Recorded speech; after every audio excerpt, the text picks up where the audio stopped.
Ever wondered what those who've seen it all, the real veterans, think about India's economic journey these days? Well, today's deep dive is going to give us a peek into exactly that. We're diving into the September issue of PreSense.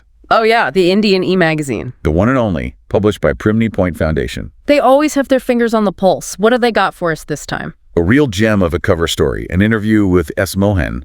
He heads the Society of Auditors. Ah, the Society of Auditors. Yeah. For those who need a quick refresher, what exactly is that? Think of them like the veterans, the who's who of chartered accountants in India. They've been around since 32, way before the ICAI even came into being. Wow, 32. They've really seen it all. Absolutely. And Ramesh Sundaram, their editor-in-chief, really gets S Mohan talking, where India's booming, where we're missing the mark, the works. It's that question, isn't it? We hear all this talk about India's economic growth, but is it really trickling down to the average person? Exactly, and S Mohan doesn't shy away from it one bit. He seems particularly worried about how this growth, or lack thereof, is affecting the most vulnerable. Makes you think, right? It's easy to get caught up in the GDP figures and all those big numbers, but this deep dive really brings it home, the human side of the story. It's about the real people behind the statistics. And speaking of realities, the 2024 budget, that's got to be on everyone's minds. The middle class especially had high hopes, wouldn't you say? Absolutely. And when that income tax exemption limit stayed put, well, let's just say there were a lot of disappointed folks out there. I can only imagine. It's almost ironic, don't you think? The middle class, they carry a massive chunk of the tax burden, sometimes even more than big corporations. It's true, and yet meaningful relief seems to be this elusive dream for them. It's something S. Mohan feels very strongly about. He really drives that point home. Right. And speaking of tax burdens, those capital gains tax changes haven't exactly been welcomed with open arms either. Oh, you mean the ones that came into effect in July? Yeah, they've caused quite a stir. Okay, for those of us who don't speak fluent finance, could you break down exactly what these capital gains tax changes are and why everyone's making such a fuss? Imagine you bought a property, say, 10 years ago, and now you're selling it for a higher price, naturally. But here's the thing. You're taxed on that profit, even if a big part of that increase is simply down to inflation. Ah, inflation, that silent wealth eater. Exactly. And that's where indexation used to come in. It was like a built-in adjustment for inflation when calculating your capital gains tax. It recognized that a big chunk of your profit wasn't your genius, but just the market doing its thing. Right, so it's like leveling the playing field, accounting for the time value of money and all that. Precisely. But guess what? As of July 2024, indexation benefits are gone. Poof. Vanished. For property sales, at least. No more indexation. That's a pretty big deal. Tell me about it. And while they did lower the long-term capital gains tax rate to 12.5%, for those who've held on to properties for a long time, especially with how property prices have soared, this feels like a bit of a slap in the face. It's like being penalized for investing for the long haul. And didn't they also put a cap on how much of your capital gains you can reinvest in property a while back? They did indeed. It's like they're closing in from all sides. It really makes you wonder what options taxpayers have left to navigate this maze, It's a lot to get your head around, that's for sure. Yeah. And then there's the new income tax scheme. It feels like they tried to simplify things, but just ended up making it more complicated. Oh, absolutely. It's a classic case of, look over here, not over there. On the surface, it sounds great, right?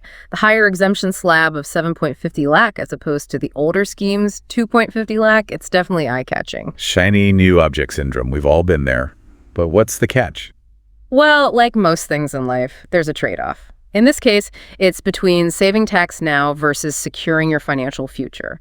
This new scheme, it basically throws out a lot of the deductions taxpayers used to enjoy. What kind of deductions are we talking about? Think about contributions to your life insurance premiums, your Provident Fund, those sorts of things. All those deductions, gone.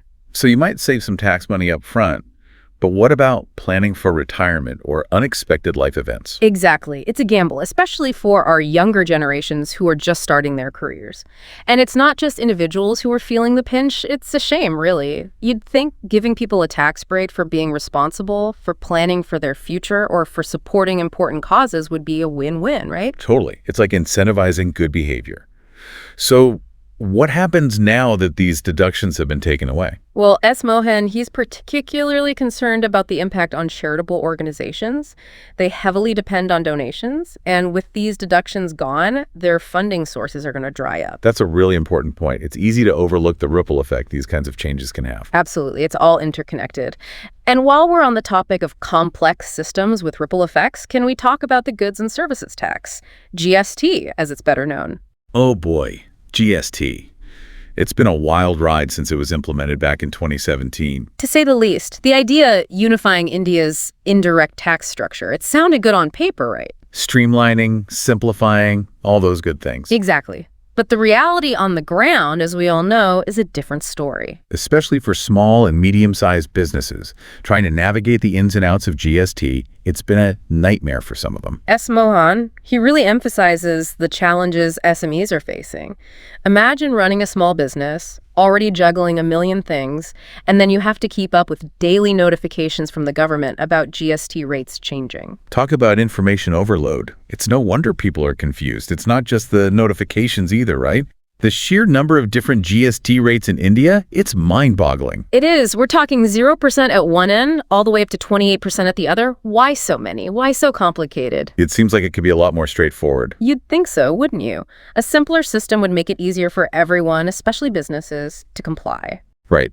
Less room for confusion, less room for error. It's just common sense. Exactly. And S Mohan, he actually uses a really interesting example to illustrate this point, the Hotel Owners Association in Coimbatore. They've been quite vocal about their issues with how GST is levied on food items. Oh, what's going on there? Well, apparently the GST rate can differ based on something as arbitrary as whether the restaurant is air-conditioned or not. Seriously? That's crazy. It is. And these kinds of inconsistencies, they just add to the confusion and complexity. It's like they're making it intentionally difficult. Yeah. So what's the solution here? Does S Mohan offer any suggestions? He does, and it's one that resonates with me. He's a big proponent of collaboration.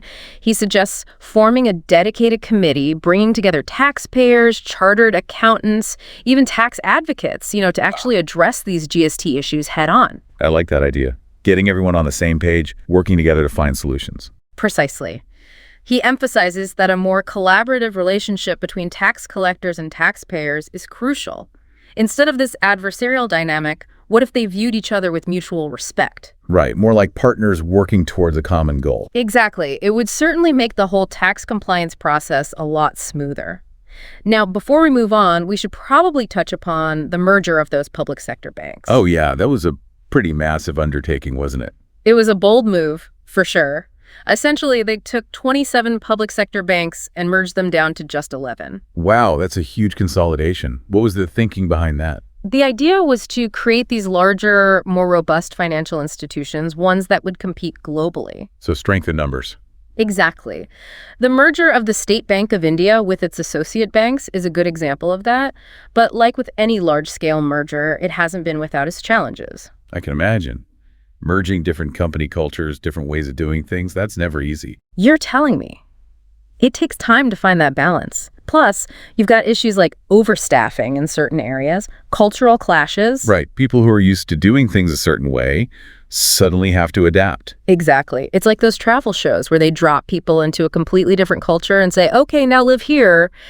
It's bound to be a bit of a shock to the system. It sounds like while the long-term goals might be positive, the short-term effects are a mixed bag. They are. But hopefully over time, things will smooth out. Now, speaking of looking out for people, S Mohan dedicates a good portion of this interview to talking about the concerns of senior citizens. That's something that's close to my heart as well. They've contributed so much, it's only right that we ensure their well-being, especially in their retirement years. Absolutely. And that's where S Mohan's insights are so valuable. While he acknowledges that the government has taken some steps to provide tax relief for seniors, he believes they can do more. So he's saying they haven't gone far enough. Not quite. For example, he proposes raising the income tax exemption limit for senior citizens to 10 lakh. His reasoning is that they've already paid their fair share of taxes throughout their working lives. So it's about giving them a break during their retirement years. Exactly. He also brings up a rather perplexing issue: the GST levied on health insurance premiums for senior citizens. Wait, really? They have to pay GST on their health insurance? That seems counterintuitive. It does, doesn't it? especially when you consider that healthcare costs are a major concern for seniors. Adding GST on top of that just adds to the burden. It really does feel like we're penalizing them for wanting to stay healthy. Oh, you're getting up there in years, might need more medical care. Well, let's make it even pricier for you. It's baffling, isn't it? But there might be some light at the end of the tunnel. S Mohan mentions a working group of ministers has been formed to specifically look into this. Okay, so at least someone's paying attention. Let's hope they come up with some solutions. Anything else S Mohan suggests when it comes to supporting our senior citizens? He talks about pensions. A lot of seniors, especially those who are self-employed or worked in the private sector, they don't have the same pension benefits as those who are in government jobs. Right, so they might be more vulnerable financially in their later years. Exactly, and he brings up a very valid point. Everyone deserves a safety net, a sense of security, especially in retirement. But he does highlight a recent government initiative, a positive step. Oh, tell me more. Remember when they announced medical insurance coverage for all citizens over 70 regardless of their income? Yeah, that was big news. Right, a $5 lakh annual coverage, that's a pretty big deal, I'd say. Definitely a step in the right direction. Actions speak louder than words, right? Precisely. It shows a commitment to actually improving the lives of senior citizens. And, that's what it all boils down to, isn't it? It's not about just painting a rosy picture or being overly critical. It's about recognizing both the progress and the areas where we still need to do better. It's about finding that balance, that sweet spot. Exactly. Striving for an economic landscape that works for everyone. Couldn't put it better myself. Well, folks, as we wrap up this deep dive into S. Mohan's insights, it's clear that India's economic story is a mixed bag. There's growth, there are challenges, and there are opportunities, all interwoven with the lives of everyday Indians. And those real-life impacts, that's what we've really tried to unpack today. The budget, the tax reforms, the GST roller coaster, it all comes down to how it affects real people. Absolutely. Behind every economic indicator, every statistic, there's a human story. And on that note, we'd love to hear from you. If you could sit down with S. Mohan himself, what would you ask him? What parts of India's economic journey would you want to explore further? Let us know. Until next time, keep those thinking caps on and stay curious.